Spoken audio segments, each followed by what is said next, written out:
Olá, hoje 22 de janeiro, segunda-feira, prepara o teu cafezinho e vamos para mais um dia de Café com Lexio. Em nome do Pai, do Filho e do Espírito Santo. Amém. Pai nosso que estais no céu, santificado seja o vosso nome. Venha a nós o vosso reino e seja feita a vossa vontade, assim na terra como no céu. O pão nosso de cada dia nos dai hoje. E perdoai-nos as nossas ofensas, assim como nós perdoamos a quem nos tem ofendido. Não nos deixeis cair em tentação, mas livrai-nos do mal. Amém. Ave Maria, cheia de graça, o Senhor é convosco. Bendita sois vós entre as mulheres, e bendito é o fruto do vosso ventre, Jesus. Santa Maria, Mãe de Deus, rogai por nós, pecadores, agora e na hora da nossa morte. Amém. Glória ao Pai, ao Filho e ao Espírito Santo, como era no princípio, agora e sempre. Amém. São José, rogai por nós. Continuamos unidos, em nome do Pai, do Filho e do Espírito Santo. Amém. Primeira leitura de hoje, segundo livro de Samuel, capítulo 5, versículos de 1 a 7, depois pula para o 10. A primeira leitura de hoje faz com que a gente reflita sobre a seguinte questão: Deus, ele não se contradiz e ele faz uma aliança conosco. Aqui, na primeira leitura, é muito nítido a aliança que ele fez com Davi. Ele faz e quer fazer uma aliança com você. Ele faz e quer fazer uma aliança conosco. O objetivo de Deus é muito claro, ele quer que a gente viva a eternidade com ele. Tudo o que ele puder fazer para nos salvar de nós mesmos, para nos salvar de nossas circunstâncias, dos nossos limites, das nossas fraquezas, da ausência de força que nós temos para resistir às tentações que nos visitam, ele vai fazer. Por quê? Porque quer conosco viver eternamente. Quer que a gente viva a eternidade com ele. E há um objetivo acessório aqui. Há um objetivo acessório que pode se tornar um objetivo principal.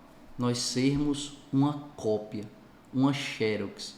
Nós sermos, de fato, imagem e semelhança dele aqui na terra. E aí, sendo assim, nós levaremos mais pessoas a fazerem com ele uma aliança. Mais pessoas que, fazendo uma aliança com Jesus, possam viver a eternidade junto dele. Se a gente luta por corresponder, a graça de Deus cresce em nós, assim como cresceu em Davi. E a gente começa a fazer coisas que a gente nunca imaginaria fazer. Nós começamos a realizar, nós começamos a viver uma realidade, e desculpa a redundância, né? A cometer realizações que a gente nunca imaginava fazer. Eu vou dar um exemplo. Na minha adolescência, eu era muito tímido, no sentido de ser observado. Quando eu ia apresentar um trabalho na escola, no colégio, na frente de toda a turma, eu conseguia apresentar, mas a lágrima caía do olho assim, ó, de timidez, de saber que eu estava sendo observado, né, por todo mundo. E hoje, por graça de Deus, eu percebo que falar para as pessoas, para mim, não é mais uma dificuldade. E eu nunca imaginaria estar, por exemplo, fazendo um podcast sobre Lexio Divina. A graça de Deus, quando eu falo de mim, eu estou falando de você. A graça de Deus faz a gente viver. Nunca imaginaria que um dia seria consagrado de uma comunidade. A graça de Deus faz a gente viver situações que a gente nunca imaginaria. E não foi diferente com Davi. Por quê? Porque no final do versículo 6, né? Final do versículo 6 e versículo 7. Final do versículo 6 diz assim: as pessoas disseram a Davi: não entrarás aqui, pois serás repelido por cegos e coxos. Com isso, eles queriam dizer que Davi não ia conseguir entrar lá. E Davi, porém, tomou a fortaleza de Sião. Davi ia crescendo em poder e o Senhor, Deus Todo-Poderoso, estava com ele. É isso que diz a palavra. E não é diferente conosco. a gente vai crescendo, a gente vai amadurecendo, a gente vai cometendo realizações na nossa vida que nós nunca imaginaríamos viver. Deus quer fazer, faz e quer fazer uma aliança contigo, uma aliança particular contigo. E se você luta para corresponder a essa aliança, o Senhor fará muitas coisas na tua vida que hoje não estão nem no campo da tua imaginação. Isso não é uma promessa. Esses fatos acontecem naturalmente na nossa vida. E a gente vai caminhando com Jesus, caminhando com Jesus, caminhando com Jesus. E quando a gente para e olha para trás, a gente pode contemplar, primeiro, de onde Deus nos tirou e tudo que Jesus foi fazendo naturalmente na nossa vida. Importante que a gente medite e que a gente queira, assim como Davi viveu, nós queiramos viver essa aliança particular que Jesus quer fazer conosco, para nos salvar, para vivermos a eternidade com Ele e para que sejamos uma cópia, uma xerox, imagem e semelhança dele aqui, para atrair tantos corações que convivem conosco a também querer viver essa aliança com Ele, para viver a eternidade junto dele. O evangelho de hoje é Marcos, capítulo 3, versículos de 22 a 30. O versículo 24 e 25, ele nos faz a gente refletir um pouco sobre a questão da divisão. Essa palavra, esse evangelho, sempre vai fazer a gente pensar e meditar sobre o pecado contra o Espírito Santo, que Jesus fala. O pecar contra o Espírito Santo é o único pecado que não será perdoado. Por quê? Por que Jesus falou isso? Porque Jesus expulsava os demônios, expulsava os espíritos maus das pessoas que estavam possuídas e como é que eu posso dizer? Os hereges mesmo, as pessoas falavam, né? Ele está possuído por um espírito mau. Ele expulsa pelo nome de Beelzebul. Então, isso é o pecado contra o Espírito Santo que Jesus está fazendo referência aqui nesta palavra. Por quê? Porque em Jesus vive o seu Espírito Santo e não o espírito de Beelzebul. E as pessoas que falavam que ele estava possuído por Beelzebul estavam pecando contra o Espírito Santo. Porque não era o espírito de Beelzebul, não era o espírito de Satanás, mas o Espírito Santo de Jesus. Terceira pessoa da Santíssima Trindade. Mas eu quero falar aqui do versículo 24 e 25. Se um reino se divide contra si, se um reino se divide contra si mesmo, ele não poderá manter-se. Se uma família se divide contra si mesma, não poderá manter-se. Então, quantas famílias estão divididas em si mesmas e perecendo ao longo do tempo? Por vários motivos. E a consequência natural? O divórcio. O divórcio se tornou causa comum em nosso meio. E esse não é o desejo do Senhor. Porque quando a gente casa com Deus. A aliança que a gente faz é com a nossa esposa, é com o nosso esposo e com Deus. Deus não deseja o divórcio. Deus não deseja a divisão das famílias.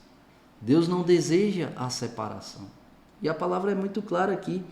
Uma família que se divide contra si mesma não poderá manter-se. A consequência natural é o divórcio, a separação.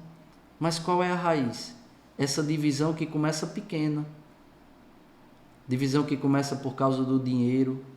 Quantas famílias são geradas em meio a um contexto de uma vida boa, de uma boa circunstância, em que ganha-se muito bem, em que vive-se muito bem no que toca à vida material, mas não tem paz dentro de casa, exatamente por causa do dinheiro.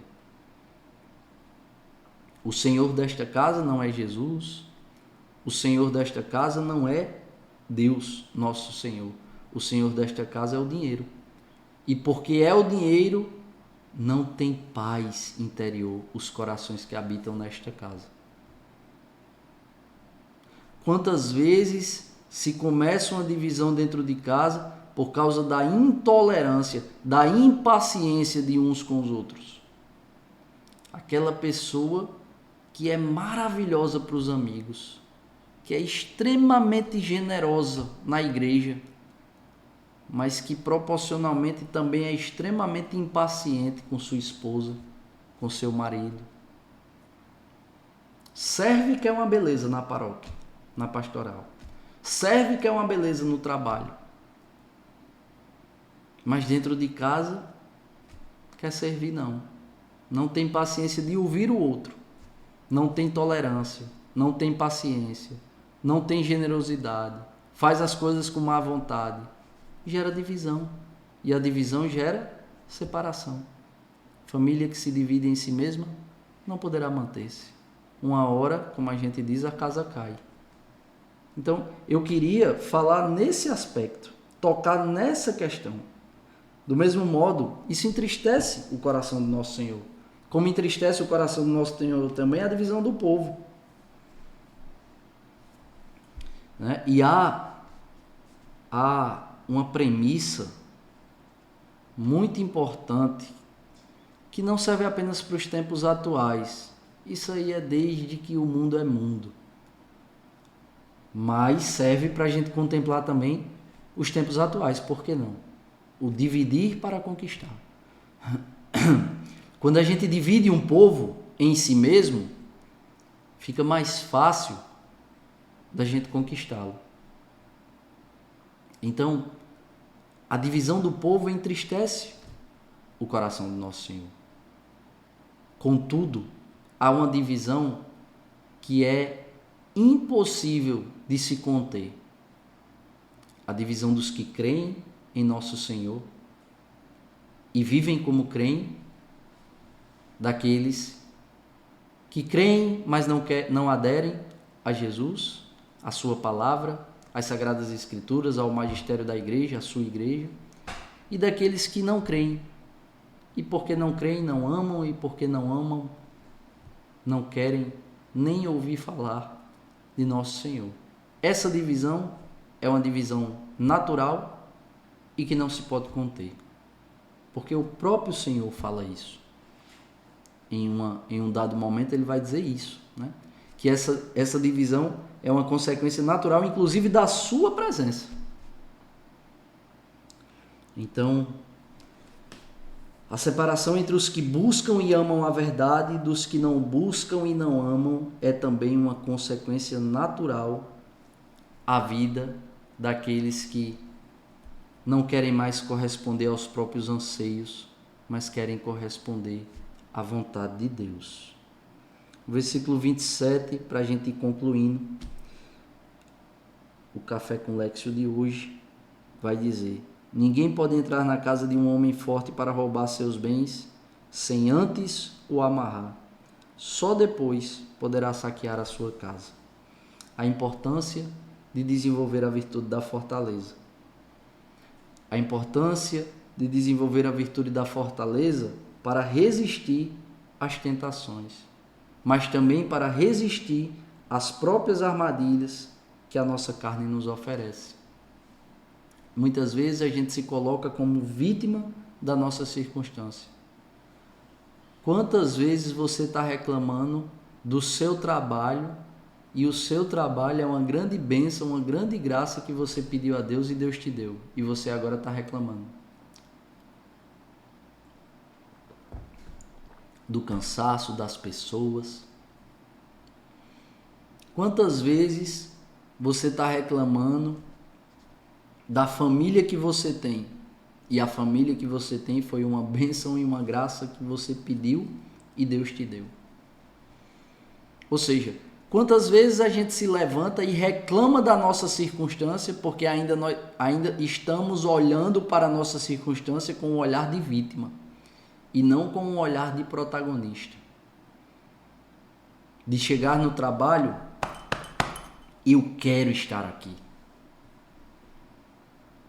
Apesar do cansaço, apesar das dificuldades, apesar das adversidades, apesar das pessoas difíceis com quem eu tenho que lidar, mas eu quero estar aqui porque este trabalho é bênção, é graça de Deus na minha vida. Olha como muda o olhar. É chegar em casa do trabalho e ter uma família para cuidar. Se você tem gente para cuidar é porque você tem a quem amar. Olha como o olhar muda. Ai meu Deus, o olhar de vítima da circunstância. Ai meu Deus, vou falar da minha vida, né? Ah meu Deus, eu tenho essas crianças para cuidar. Eu tenho criança para botar para dormir, para dar banho, para botar para dormir, para ficar comigo. Reclamando de grandes bênçãos e graças de Deus? Não, esse é o olhar de vítima. Agora o olhar de protagonista. Meu Deus, cheguei em casa, essas crianças estão correndo em minha direção, sorrindo, gritando papai e querendo ficar comigo, querendo tomar banho, que o papai dê o banho delas, que o papai bote elas para dormir. Que grande graça, que maravilha. Não há cansaço que seja maior do que ser protagonista dessa circunstância que eu mesmo pedi a Deus. E quando falo de mim, estou falando de ti. Olhe para a sua vida, revise a sua vida e perceba das vezes que você reclamou e tem reclamado de circunstâncias que são bênçãos e graças de Deus na sua vida, que você mesmo pediu e por vezes, por ingratidão e preguiça, tem reclamado. Isso vai gerar também uma divisão desnecessária no teu coração. Renuncie a isso e diga: Espírito Santo, não quero ser vítima da minha circunstância, quero ser protagonista. Quero olhar para todas as minhas atribuições do meu dia e dizer: eu quero, Senhor, eu quero estar aqui. E porque quero estar aqui, darei o meu melhor. Que Deus nos abençoe e nos aprove a cada passo. Se vivo, vivo pela misericórdia do Senhor.